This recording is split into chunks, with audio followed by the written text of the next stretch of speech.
Hey guys আসসালামু আলাইকুম। আমি ফারজানা ইভাস ক্রিয়েটিভ মাইন্ডে আপনাদের সবাইকে স্বাগতম। প্রতিবারের মতো এবারও একটি ভিন্ন রকমের ভিডিও নিয়ে এলাম। এই যে বিধ্বস্ত পড়ার টেবিলটি দেখছেন, এটি আমি 4 বছর আগে কিনেছিলাম আমার মেয়ের জন্য। ঠিক যে সময় বাচ্চারা মায়ের অনার্সের বই পড়ে, তাও আবার উল্টো করে, ঠিক সেই সময়ে আমি ওকে এই টেবিলটা কিনে দিয়েছিলাম, যার ফলস্বরূপ টেবিলের এই বেহাল অবস্থা। এই টেবিলে পড়তে বসা তো দূরের কথা, এখন সেই টেবিলের দিকে তাকিয়েও দেখে না। এই জন্য আমার হাজবেন্ড বলেছিল এই টেবিলটা ফেলে দিয়ে নতুন একটি টেবিল কিনে দিবে। আর সাথে সাথে আমার ভেতরে মিডল ক্লাস ফ্যামিলির সেই মায়ের আত্মা জেগে উঠল, যে কখনো কোনো কিছু ফেলে না দিয়ে সেটাকে রিইউজের চিন্তা করে। আর সাথে সাথেই আমি আমার অস্ত্রশস্ত্র নিয়ে তৈরি হয়ে গেলাম এটাকে একটি নিউ লুক দেওয়ার জন্য। প্রথমে আমি টেবিলটাকে যতটা সম্ভব পরিষ্কার করে এতে হোয়াইট অ্যাক্রিলিক কালার অ্যাপ্লাই করেছি। সাদা রংটি শুকানোর পর এখানে আমি স্টেন সিল্ক বসিয়ে এর উপর পাতার পেন্টিংটা করে নিয়েছি।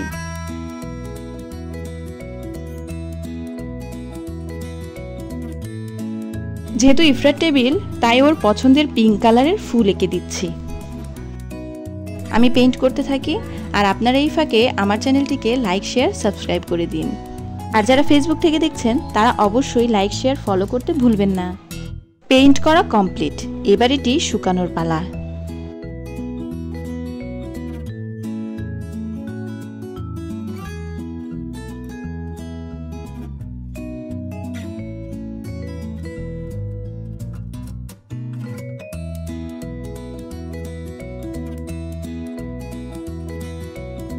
টেবিলের এক অংশ যেহেতু আমি ফ্লোরাল প্রিন্ট করেছি, তাই আরেক অংশ আমি সিম্পল হোয়াইট কালারই রাখবো। দেখতে যেন বেশি হিজিবিজি না লাগে, তার জন্যই আমি এখানে এক কালারই রেখেছি।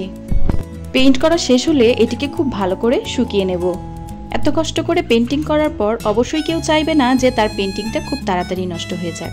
তাই আমার পেইন্টিং যেন আরো বেশি দিন জিন্দা এবং সতেজ থাকে, সেই জন্য আমি এই পেইন্টিং এর উপরে এই ভার্নিশ স্প্রেটা অ্যাপ্লাই করে নিলাম। ভার্নিশ স্প্রে করার সময় খেয়াল রাখতে হবে যাতে সকল জায়গায় স্প্রেটা ভালোভাবে পৌঁছায়। ভালো করে খেয়াল করে দেখুন পেইন্টিংটি এখন কতটা গ্লেজি আর সুন্দর লাগছে। আপনার পেইন্টিংগুলোকে আরো বেশি দিন সুরক্ষিত রাখতে চাইলে অবশ্যই এগুলোর সঠিক যত্ন করতে হবে। এই ক্ষেত্রে আপনাকে অবশ্যই ভার্নিশ ব্যবহার করতে হবে। যেহেতু আমি মিডল ক্লাস ফ্যামিলি থেকে বিলং করি, তাই আমার মনে হয় কোনো কিছু ফেলে দেওয়ার আগে সেটি যদি রিইউজের যোগ্য হয়, তাহলে সেটিকে ফেলে না দিয়ে রিইউজ করাই অতি উত্তম। তবে এই কথা সত্য যে এর ফলে মানুষের ভেতরের ক্রিয়েটিভিটি আরো বাড়বে। আজকের মতো এই পর্যন্তই। ইনশাল্লাহ দেখা হবে নেক্সট কোনো ইউনিক ভিডিওতে। ভিডিওটি সম্পূর্ণ দেখার জন্য আপনাদের সবাইকে অসংখ্য ধন্যবাদ।